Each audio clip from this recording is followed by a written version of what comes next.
میرے ساتھ آج ایک عجیب واقعہ پیش آیا۔ جب میں اپنی دکان پر تھا، میری دکان پر ایک شخص آیا۔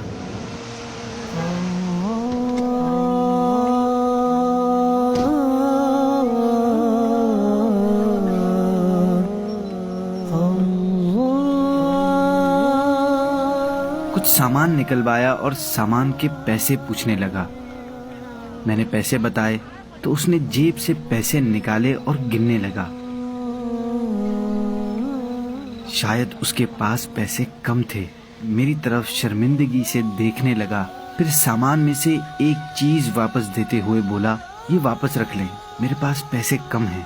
میں نے کہا، ایسے کیسے کم ہیں؟ آپ اچھی طرح دیکھیں، دوسری جیب میں دیکھیں، شاید نکل آئیں۔ اس نے میری بات سن کر غیر یقینی کیفیت میں واپس جیب میں ہاتھ ڈالا تو ایک دم رک سا گیا۔ شاید جیب میں کچھ تھا۔ جب نکالا تو وہ 500 کا نوٹ تھا۔ فوراً مجھے دیا اور خوشی خوشی سامان لے کر چلا گیا۔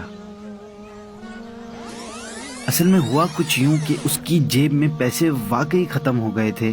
جب وہ پیسے گن رہا تھا تب اس کے برابر میں کھڑا شخص سمجھ گیا تھا کہ اس کے پاس پیسے ختم ہو گئے ہیں اور اب یہ ضرورت کا سامان واپس کروائے گا، اس لیے اس نے فوراً ایک 500 کا نوٹ نکال کر چپکے سے اس کی دوسری جیب میں ڈال دیا۔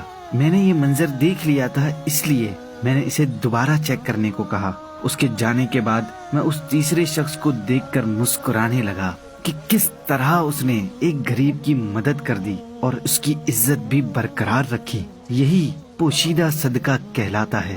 حضرت سیدنا سالم بن جعد رحمت اللہ تعالی علیہ فرماتے ہیں، صدقہ برائی کے 70 دروازوں کو بند کر دیتا ہے اور پوشیدہ صدقہ اعلانیہ صدقے سے 70 گنا افضل ہے۔